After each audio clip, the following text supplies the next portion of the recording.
After all these video messages, we have Amanda Third here in person as our keynote speaker. Amanda is a professorial research fellow in the Institute for Culture and Society, co-director of the Young and Resilient Research Center at Western Sydney University, and a faculty associate in the Berkman Klein Center for Internet and Society at Harvard University. We've had the opportunity to talk to her, and she has some very inspiring things to say, which I'm sure she will continue now. Welcome, Amanda. Thank you. Thank you. Thank you and good morning. It's a really, really great honour to be here on what for me is the other side of the planet and with all of you here today. A very special thanks to our gracious hosts for welcoming all of us who are here in the room and those online. I'm especially excited that over a third of the people in the auditorium today are young people who've been working very hard to prepare in the previous days and months for this event, and I'm really looking forward to the exchanges today. So I want to begin. Oh, I've just realised I don't have a clicker. Where is my clicker? I have a PowerPoint. Oh, that'll do. Great, thank you. It's customary in Australia to acknowledge the traditional custodians of the land on which we work. And in my case, these are the Darug, the Darawal, the Gurungara, and the Wiradjuri people. And I want to pay my respects to their elders past and present. As we come together here today to have these important discussions about digital safety and participation, I have in mind the words of the Australian Institute of Aboriginal and Torres Strait Islander Studies Council Chair, Professor Michael McDaniel, who reminds us that when we come together we should act with honour, respect and wisdom, to go slowly and to act responsibly, to be gentle and polite and honest with each other, and to be careful of the words and actions we put out to the world, and to understand the impact that we have. So, in honour of the European Year of Skills, I've been asked to talk to you about the kinds of skills that children and young people might need to participate safely and positively in the digital environment. And this is happening, of course, as we've just heard, at the very moment that European organisations and entities are considering how to achieve the goals of the Digital Decade Strategy, the EU Strategy on the Rights of the Child, and the European Strategy for a Better Internet for Kids. These conversations are especially timely because as the EU is looking towards the introduction of some important and far-reaching regulatory instruments, including, for example, the Digital Services Act. So there's a lot that could be said about the skills that might be needed in and for the digital environment today. And I'm going to take my lead in today's talk from children and young people themselves. And we've been talking with my team and others to children and young people in various parts of the world. And what they've told us is that there are 5, so pay attention for this, there are 5 top skills or capacities that they believe are really, really important for them to be able to participate safely and productively in a world that's shaped by digital technology. So I'm going to really briefly reflect on what we need to do. I'm going to reflect on what those 5 skills are and then to just make some comments about what I think we might need to do in order to support children to develop these skills. I'm going to use the term children to refer to children and young people under the age of 18, taking my inspiration from the Convention on the Rights of the Child. So, next slide. Oh, yeah, here. So in sharing the skills that children say are important, I'm going to draw on a body of in-depth qualitative research that's been led by the Young and Resilient Research Centre at Western Sydney University, and which has worked with over 6,000 children in 79 countries, but with the very generous support and expertise of over 130 child-facing organisations, primarily in the Global South. And this work, probably much like yours, is guided by a child rights approach, and it seeks to harness digital technology in support of children's resilience and well-being. It's also committed to working closely with and honouring the perspectives of children as we work out how to mitigate the risks of harm in the digital environment, but also how to maximise the benefits. So in particular, I've taken inspiration from the 3 studies you can see here on the screen, which were undertaken with children in my part of the world, that is the bottom part of the world. But I think they provide us with some interesting food for thought, which is why I focus on them today. So firstly, why I want to just have a little think about why skills are important for the digital environment. Colleagues at EU Kids Online and Global Kids Online have developed this idea of the ladder of digital participation. And their work suggests that there's a kind of a hierarchy of activities ranging from more entry-level to higher-order critical, creative and evaluative skills. And that as they spend more time online, children move from the bottom of the ladder, taking on more diverse activities and becoming ever more sophisticated users of digital technology. And this development of activities and skills follows a more or less predictable pattern. So we see children at age sort of 9 to 12, if you can click for me, please. They begin by doing activities such as listening to music and watching videos, things that playing games, things that we sort of know younger users are doing.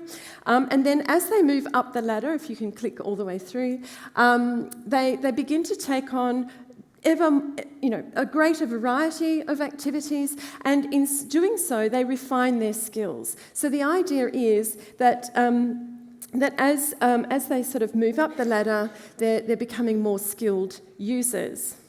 So importantly though, as Haddon and colleagues have shown, having better skills leads to encountering more risks online, but not, interestingly, to more harms. Because obviously children are developing the skills and protective behaviours they need to keep themselves safe. And as Livingston and colleagues have found, the more activities that children do online, the more skills they develop, and the more likely it is that they're going to encounter opportunities and thereby, we hope, reap the benefits. So while it's not always an admirable thing to climb the ladder, young people, in this case it definitely is. Climbing the ladder of digital participation is a great thing.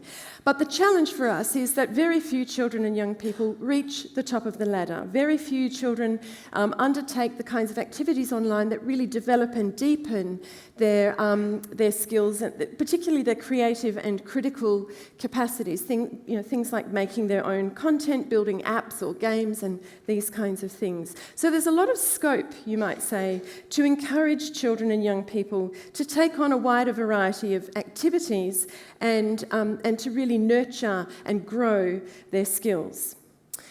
So how can we nurture these skills, both in formal educational settings and also in the everyday contexts and interactions that children and young people undertake? So last year, my colleagues and I partnered with Project Rocket, which is Australia's youth-led movement against bullying and hate across online and offline spaces, and also the eSafety Commissioner's Office, to conduct a bit of a pulse check with 50 children aged 10 to 18 to see what they think about online safety education and how it's impacting them. And what I want to do is just to briefly use this study to reflect on the kinds of skills that children say they want to learn. So we trained young researchers to run in-depth qualitative workshops with children, and children told us basically that whilst there's some good online safety education around, actually the majority of it is significantly missing the mark. So why is that so? What did they tell us? Firstly, in terms of the content, the majority of online safety education, they said, tends to be issue-based, and it focuses in on very extreme risks, the kinds of things that all of us who are here today know do happen to children, and far too often. But children's sense of the risks is different. They know that serious things like child sexual exploitation, can happen, but the things that they tend to worry about are much more localised and social risks of harm, right? Things that happen to them in a sort of everyday, low-level kind of way. They worry about things that might go wrong between them and their friends and how they're going to handle those challenging interactions. Secondly, they said, the majority of online safety education still sharply distinguishes between the online and the offline, and this just really does not resonate for children, right? They move flexibly across online and offline spaces, integrating their technology use into their everyday face-to-face worlds, and vice versa. And so they want skills to handle harms across online and offline spaces, and what they said is that online safety education tends to cleave the offline from the rest of the world and really focus tightly, and it misses the point. And thirdly, in terms of the skills that they learn, they say that online safety education tends to teach them very technical, instrumentalised skills, right? Like how to block someone, how to report something, and so on. And when what they are wanting and looking for are the softer, more transferable skills that are grounded in social and emotional intelligences and also in citizenship and values.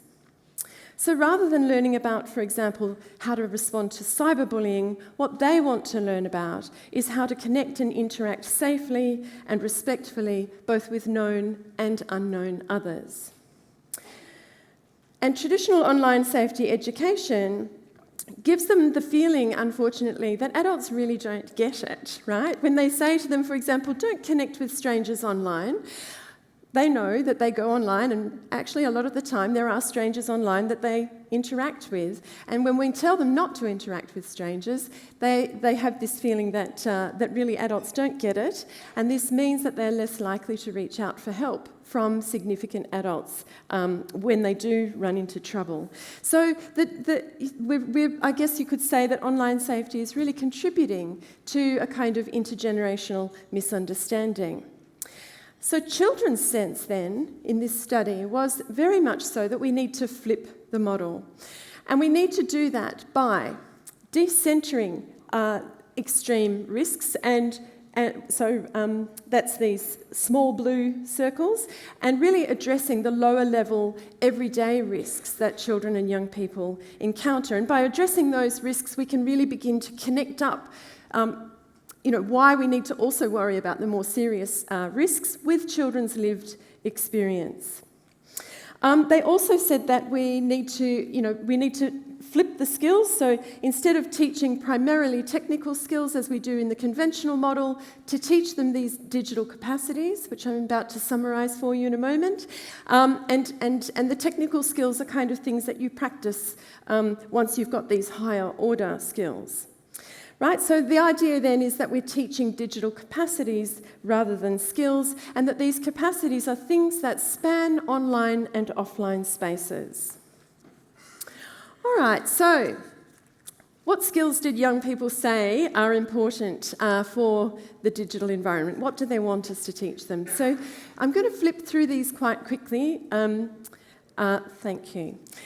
Communication basically is one of the skills that they're really looking for. They're looking to learn how to communicate their ideas and their opinions effectively and in ways that will land with other people and cause the kinds of conversations that they'd like to have.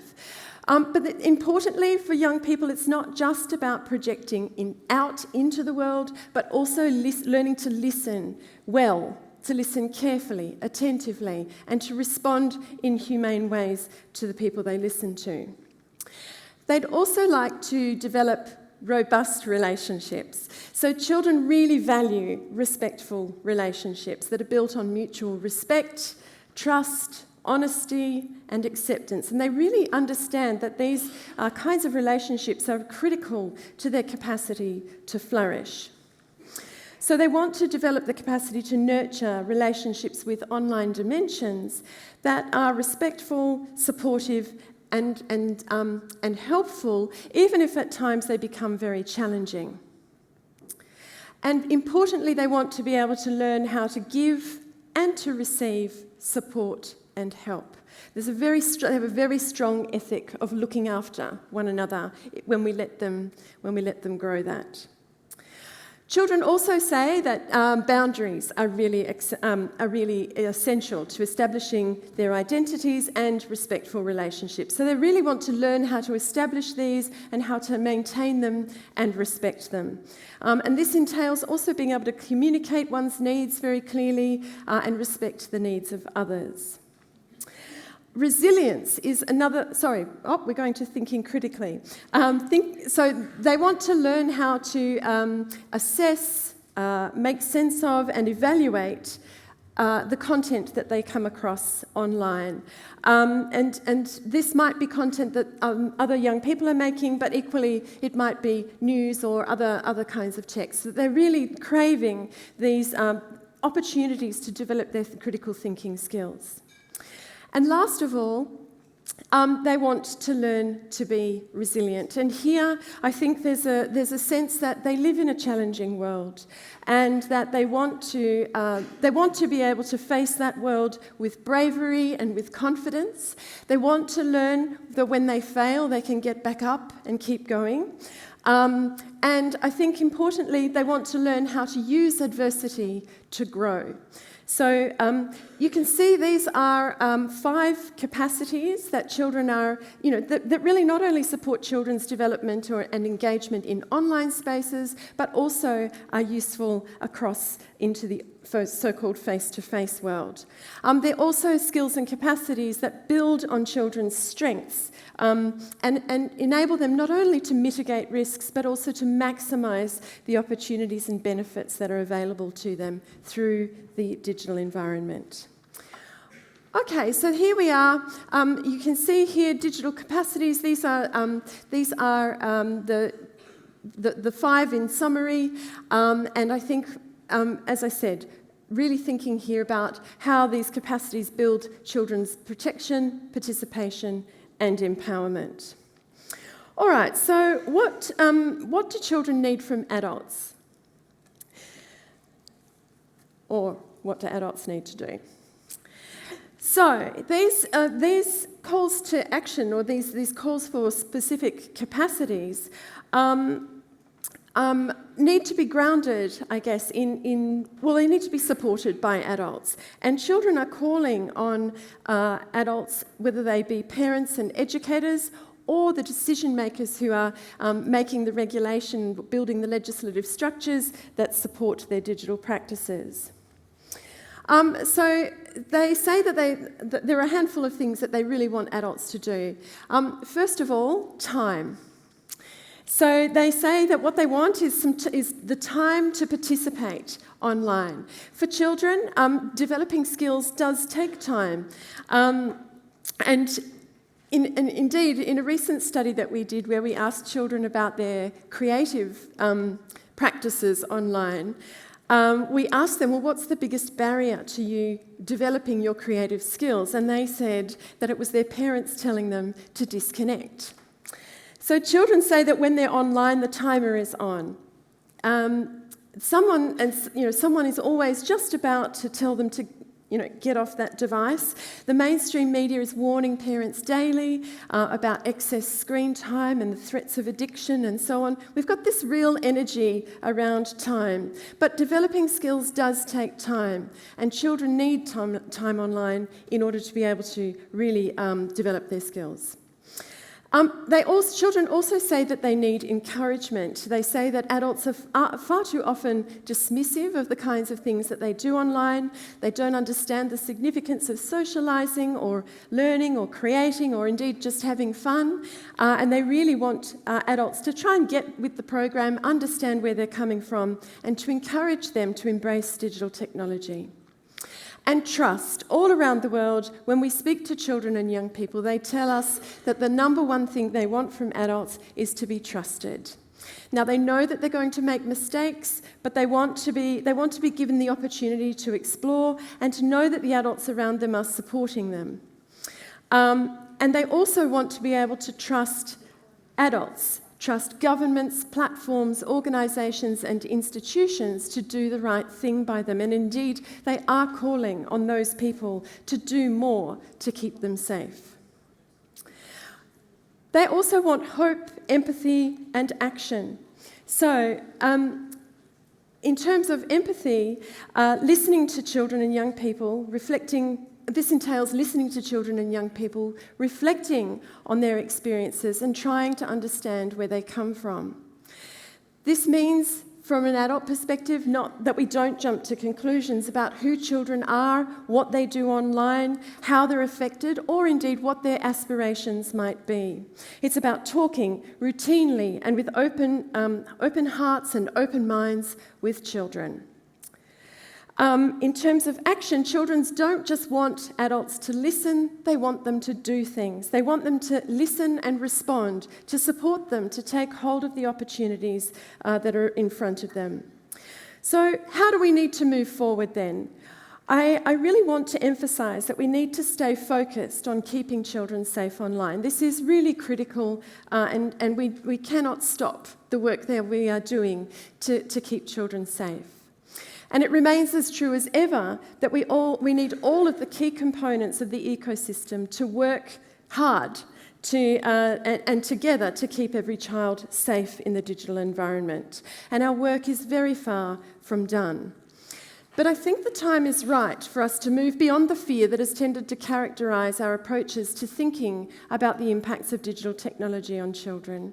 I think we're approaching a moment when we can think much more expansively about the ways that we approach skilling children to stay safe online, to really move from a strictly protective approach to one that capitalises on children's participation in order to strengthen their capacity for online engagement. And I think this turning point is made possible by the push for regulation that has finally come to fruition, finally surfaced with growing intensity all around the world. And which in particular we're seeing take concrete shape here in the EU. Let me explain the significance of this by taking a quick detour back through 1960s child psychology. Have you belted in and ready? Okay. We're going to turn to the work of Donald Winnicott, which is a bit of an odd choice, but just follow me. You might have heard of Winnicott. He's one of the key psychologists who's known for the field of theory known as attachment theory. So those of you who work in child development will know that this has become a very ordinary and accepted body of work in child psychology and wellbeing today. But back in the 1960s, Donald Winnicott was concerned with understanding how children move from being human beings who are very dependent on their mothers to independent, self-sufficient, and experiencing human beings. To explain this, he turned to the relationship between a mother and a child, and he wanted to look at the ways that the mother creates a kind of a safe, emotional and physical environment that supports the child's development and growth to independence. Winnicott theorised that a mother, and here, I do want to note that he was a little bit idealistic in 1960s about mothers, but let's forgive him for that for the moment. But he said that mothers with their children create and watch over these secure environments. They create a space between them where the mother guarantees a safe and secure environment, what he calls a holding space, a space from which the growing child can, over time, progressively venture further and further away along a radius from the mother to explore their world, but always with the possibility of looking back to the mother for her reassurance. Thanks. The holding space is safe, but imperfect and uncomfortable. It's a learning space, right? For Winnicott, this is really important. It's about learning. It's about taking risks. It's about moving further and further away from the mother, exploring and experimenting. So it's a learning space. It's oriented to curiosity. It's oriented to risk, and ultimately it's oriented to the child's independence. And it's a space that has these kind of flexible boundaries, right, that extend as the child learns how to be in the world and take care of themselves. The boundaries extend outwards and outwards, right? It's a nice way of thinking about how to cater for the evolving capacities of a child. Now, this metaphor for security, I think, is really helpful in making sense of where we've landed in the online safety space. If I think about it, if I think about why we've been so panicked about how technology is shaping children's lives, it's because we really haven't had the holding space, the security of a holding space. Up until recently, we haven't had our mother figure in place to ensure that we can think about how to enable children to venture further into the digital environment, to confront risk and to grow to independence. And I think this shift has been caused by regulation. That certainty of having the regulation in the background offers us a new opportunity to move away from thinking about protection in a very minimalist sense to thinking about protection hand in hand with participation. Right? And I think this has enormous potential for our capacity to guarantee that online environments can rule out the very worst possible harms and make room for children to grow up in safe, secure environments ready to tackle the challenges that lie ahead. So we're now seeing governments all around the world taking those steps, enabling us to the necessary certainty to turn in earnest to the question of how to really enrich children's lives in relation to the digital environment. And I think it's really important that we seize this moment to rethink what we do and how we do it and why. But I also don't think this is the only way that the idea of the holding space can be useful to us. Indeed, my challenge to you today is to think with this idea of the holding space about how else we might, approach online safety for children and young people. How can we create holding spaces for children to develop their aptitudes and capacities online? How can we hold spaces how can we create holding spaces that grow with them and equip them to face the future with confidence, knowing that they have what they need to make a good life for themselves, for their communities, and for their planet? We know that when children have agency, when they can make decisions about what happens to them, meaningful choices, then they're more likely to flourish, right? Their well-being soars. So how could we think with the idea of the holding space about how to create environments in which children can learn to exercise agency and to grow as they exercise their agency? And how can we support schools, but also the informal spaces where children develop their skills to do this? All right, so we might say that the value of interacting with technology far exceeds the immediate benefits that it facilitates. Yes, we can use it to learn.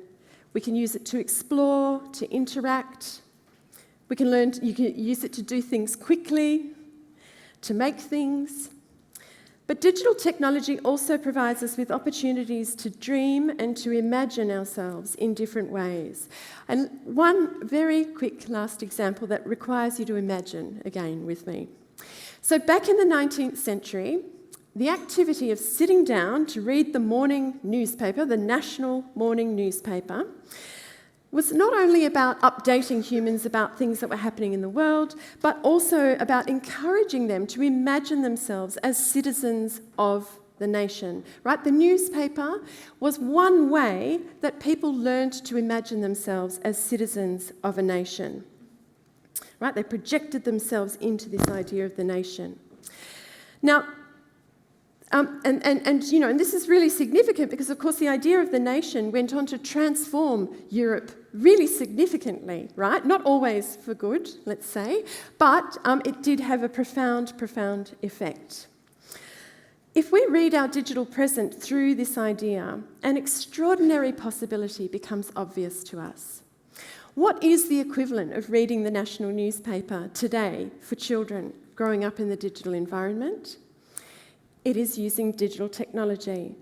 And for the very first time in history, if you think about this, For the very first time in history, using their technology, children can think of themselves as members of a global political constituency, right? They can imagine themselves as united with children all around the world. And I think this is a really amazing potential that we haven't thought about enough. And indeed, what we're seeing is we're seeing children take up this opportunity. We're seeing them rally together using digital technology to call for change on issues that they care about, which really matter to them. And they're using technology across national borders and taking up very important causes. And it seems to me that with the right structures to keep them safe and supported, children can be a very big part of radically reinventing a world that urgently needs reinvention. So to this end, supporting children's skills development and unleashing that potential seems to me to be one of the very most important things that we can do. And it's the perfect challenge for the group that's gathered here today. Thank you.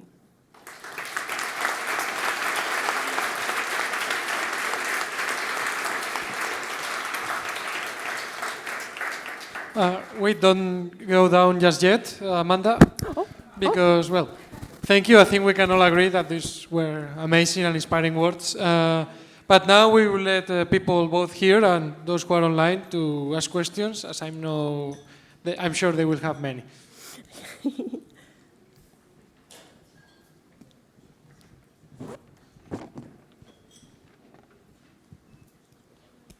Are there any questions? Anybody here? Yes, there in the back.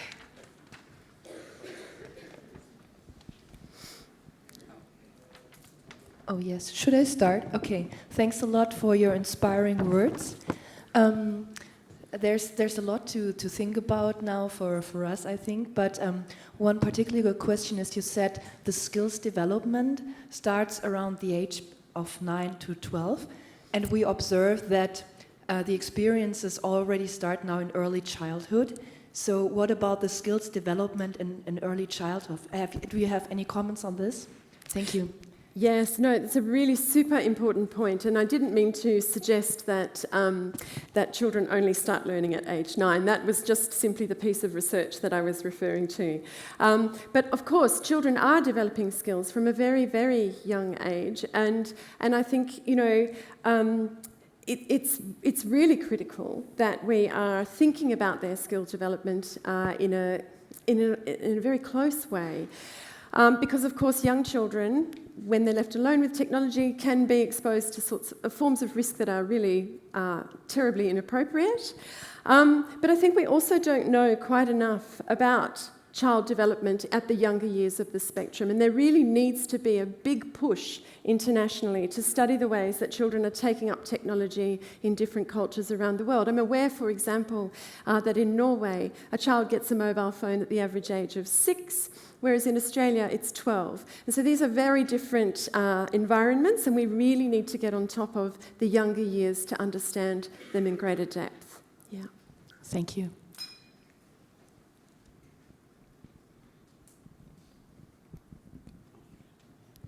Hello. Hi, Amanda. It's Niels here in the back on your right. Hi. In Belgium, the age of for the other people, I'm from the Belgian Safer Internet Center, Niels.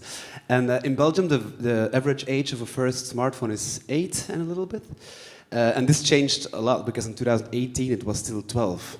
So our pedagogical messages that we are sending out, for example, talking about integrity, even sexual integrity with like 12-year-olds, you can already have this conversation. But now we need to make these prevention messages applicable to 8-year-olds, and it's a struggle. I think we are all struggling with this. Like, how do we talk about certain topics that maybe some kids are not ready for, but they still need to learn about it? And now we are reaching out to, for example, developmental psychologists. But they also don't really have the answers, and I was looking forward if you maybe have some answers for this, or or some researchers that I should contact. Thank you. Thanks, Nils. No, I do think this is a really big gap, and it's one example of the ways that online safety, often we're trying to retrofit things as the technology is already galloping ahead of us. So we do need to really think about how to future-proof our online safety strategies with things shifting and changing so quickly.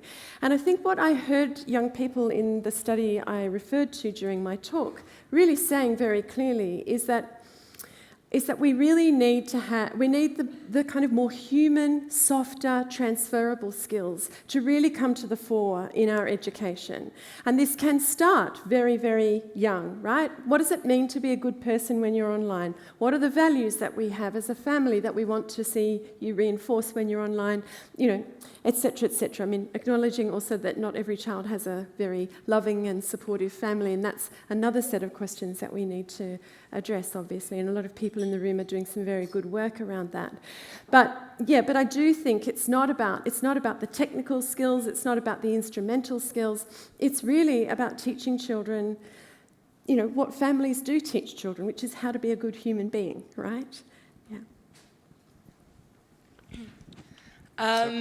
Thank you, Amanda, and all of you. Unfortunately, right now we do not have time for any other questions, but since everything that you've said is so very interesting and there are more questions, Amanda will be back later at the end of the day for the last panel.